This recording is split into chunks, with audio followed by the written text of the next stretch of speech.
everyone, welcome back. Today we're diving into the world of search engine optimization, or SEO for short. Whether you're a brand new beginner and you've never touched SEO in your entire life, or if you have a little bit of experience with SEO and are looking to get some more skills, you're in for a treat. So let's get started. Our first tip that we're covering today is your foundation.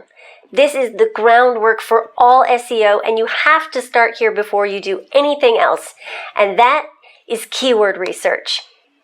Keyword research is the cornerstone of SEO. You have to do keyword research before you do anything else. It really is the foundation of SEO.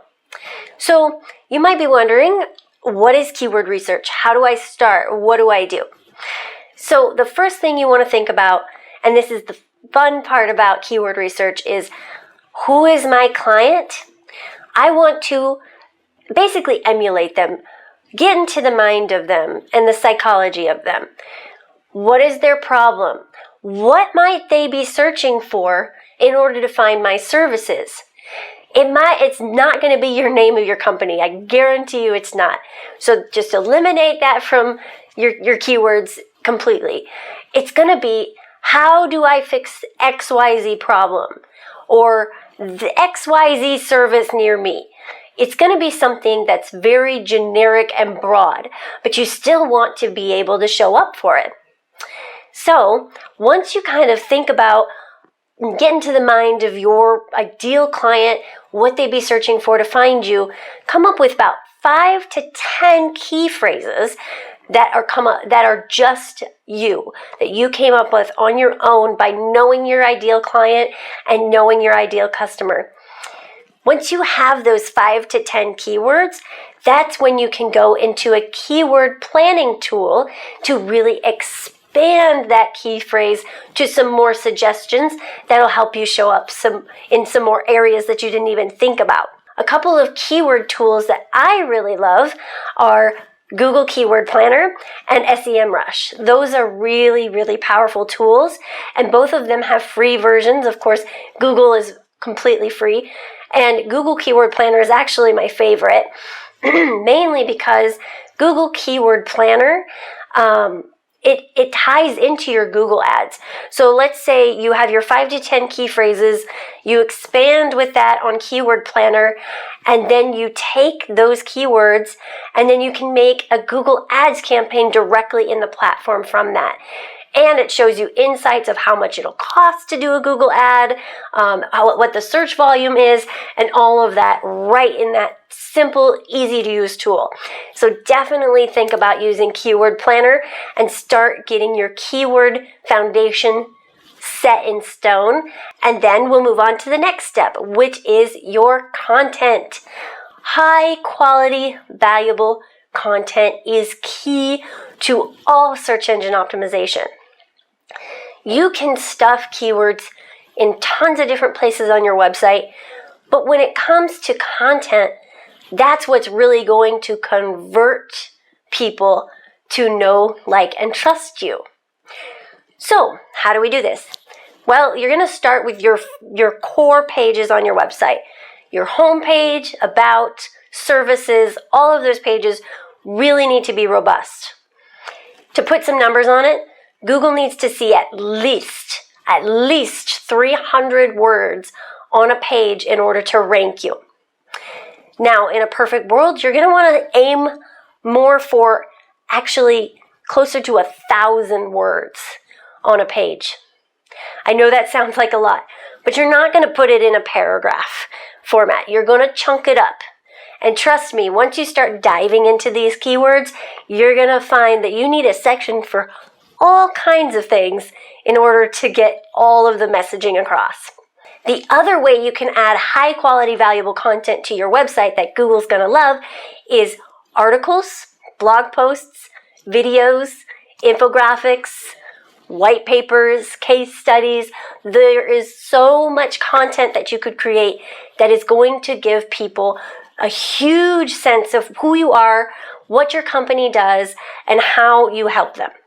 Once you've created some high valuable content on your website, at least those core pages on your website and maybe a couple of blog posts, then you can move on to step 3, which is on-page optimization. And this is where we really dive into the back end of things when it comes to SEO.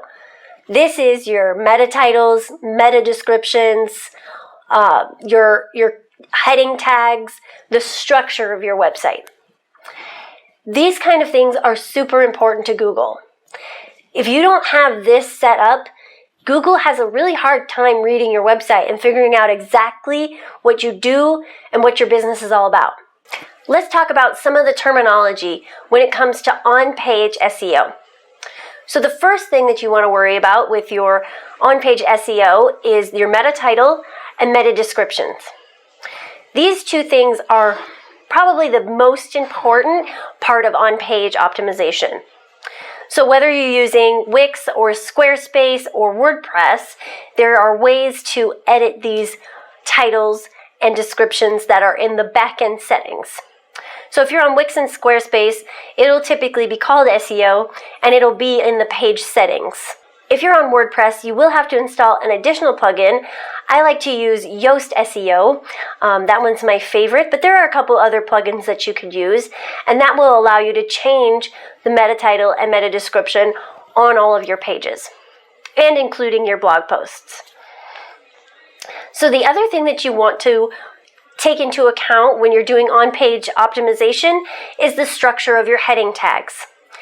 A lot of people don't realize that your heading 1, heading 2, heading 3, and what text you put in those actually matters. Your heading 1 is your most important heading on your website. This is going to tell Google the primary topic of that page. So you want to make sure your key phrases that you went through, at least one of those key phrases in your H1 tag. Now here's the caveat. You should only have one H1 tag on any given page. This is because every page needs to have a clear direction. Now, if there's subtopics underneath that main key phrase, that's perfect, because those are going to be your H2, H3, H4 tags. So you're kind of creating a hierarchy. The very top of the page, you're opening the website with your H1 tag. You're telling Google and the people coming to your website exactly what this page is about, exactly what you're about. Then you're going to dive deeper. H2, we're going to talk about a topic under that. We're going to go into our H3. Maybe there's some extra details. So we're just going to kind of create a hierarchy going down the page. That's super important when it comes to Google and your SEO. So, after you've kind of crafted your content, you've created some good structure behind your code, you've done your meta titles, your meta descriptions, what's next? Step 4 is mobile optimization. You need to make sure that your website is mobile optimized and it can be used on any device. In the past, this hasn't been as important, but it's so important now. Most website traffic these days is on a mobile phone, 80 to 90%. So if your website's not mobile optimized and it's not easy to use on the mobile phone, you're losing out. Now, the one thing I will say as a designer, the experience that you have on a desktop should be the same experience you have on a mobile device. It really frustrates people when they're not able to see specific content on the mobile device because it's not optimized. So make sure all of your content is optimized for all platforms. Now, once you've gotten all your mobile optimization all figured out and your website looks great on all devices, you can move on to the next step, which is internal and external links. Now, what's the difference? Internal links are links that are on your website that link to other pages on your website. So a great example of this is your top navigation. So your About page goes to your About page, your Services page goes to your Services page, but with SEO, it goes deeper than that. So we want to actually look for key phrases on our website and in that content that we created, that we can link to other pages or other blog posts that dive deeper into those topics. So, for example, I could have a page that talks about email marketing, and maybe I have a key phrase of email automation. I could link that key phrase for email automation to a page that talks all about email automation, or a blog post that talks about it. That's a great example of an internal link, and you'll want to do at least a couple of those on every page. This starts to create a spider web of information for Google so that they can figure out exactly what each page is talking about, and it creates more clout for each page, especially when there's a behavior from one page to the next, because it keeps people on your website longer, which is going to help with your SEO ranking. Now, external links are different. External links are links on your website that link to other people's websites or other resources. So, for example, I love to link to other resources like Google Keyword Planner, like we talked about, or other resources like MailChimp or tools that people can use.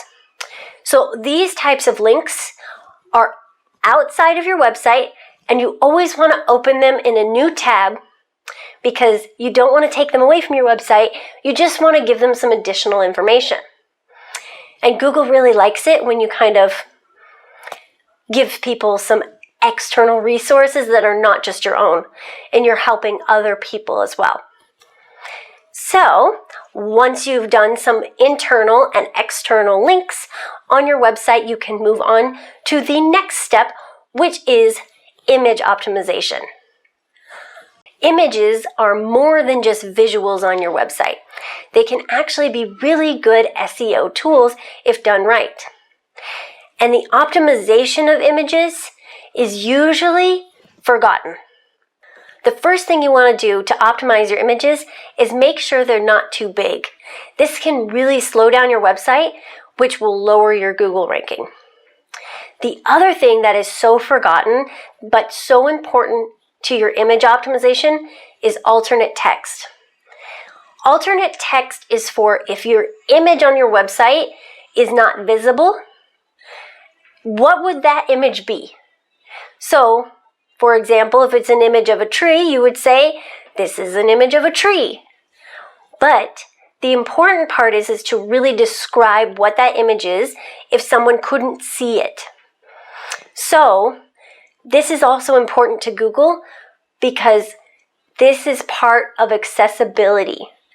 Google likes it when your website is accessible to all users.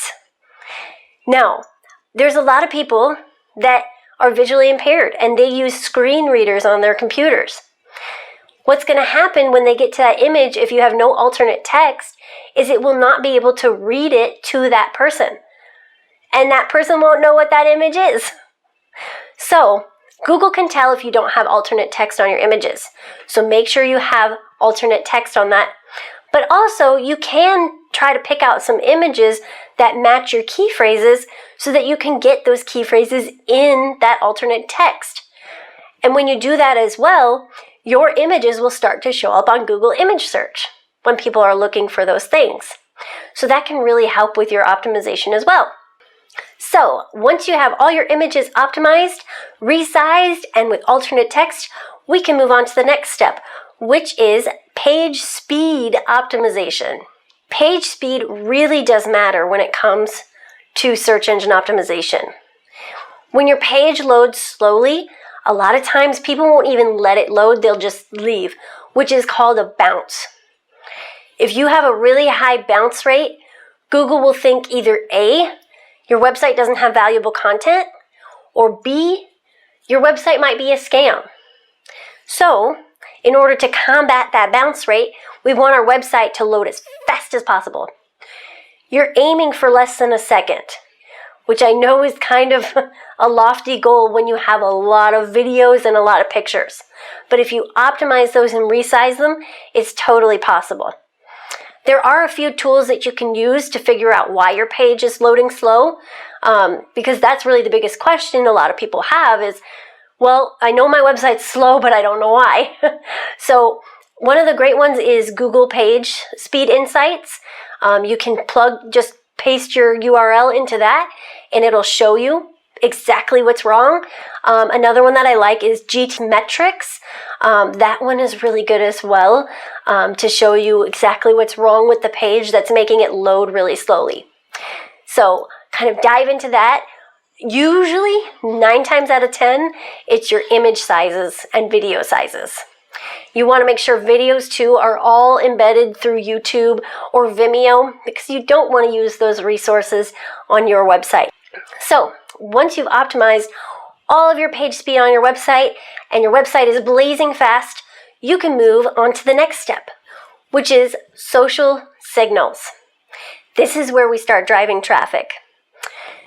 Social media, believe it or not, is incredibly important to your search engine optimization.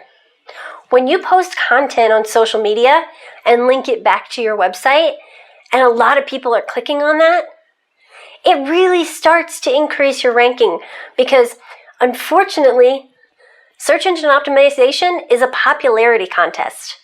The more people that are talking about you, the more Google thinks you're important. This also ties into backlinks. Backlinks are when another website is pointing towards yours. So we talked about external links, which you're pointing to somebody else. Well, other people can point to you. This is your directories. So Google, Yelp, Facebook is a directory. It's also directories that people don't really think about, which is your organization directories like Chambers of Commerce, Better Business Bureau. There's a lot of different places where you can get really high value backlinks. The other way to get backlinks is to be promoted on media. So news channels, other blogs, influencers, all of those things play key into your social signals. So let's try to win the popularity contest and get as many backlinks as we possibly can, so that our website shows up higher and looks more important. Now, you've done so much work so far, and we are on the very last tip and the last step of your search engine optimization, which is to monitor your progress and dive into those analytics. So, a lot of times you'll do all this stuff to your website, but when you do a Google search, you're like, oh, I'm not moving, or you think, oh, if I just do a Google search of myself and see where I'm at, that's the reality. But unfortunately, that's not how it works anymore. Google is very organic based off of your past search results. So you might get biased results because you've Googled yourself before. So Google creates customized search results for every single user. So what you want to do is use a tool like Google Search Console to see how much traffic you're getting to your website from organic search and what they're actually searching for. This is your key phrases. So when we went through the key phrase process, we kind of figured in our minds what we thought people would search for. But sometimes that's not reality, and we were totally off base. This tool will help you to identify if you were right or wrong, or if you need to tweak something. Now, the key here is patience. SEO is a marathon, not a sprint. So it's going to take, on average, 3 to 6 months to see the peak of where your SEO is going to end up. So have a little bit of patience, start to monitor those analytics and see what people are actually searching for. And then if you need to tweak some things, just tweak them. But always keep in mind that Google loves fresh, new content. So try to update your website regularly with new content like blog posts, pictures, articles, those kind of things to keep everything fresh. And there you have it. I hope you got some practical tips to take back to your website and your business to start optimizing right away. If you have any questions at all, please feel free to leave them in the comments below, and I hope to see you next time. Bye for now.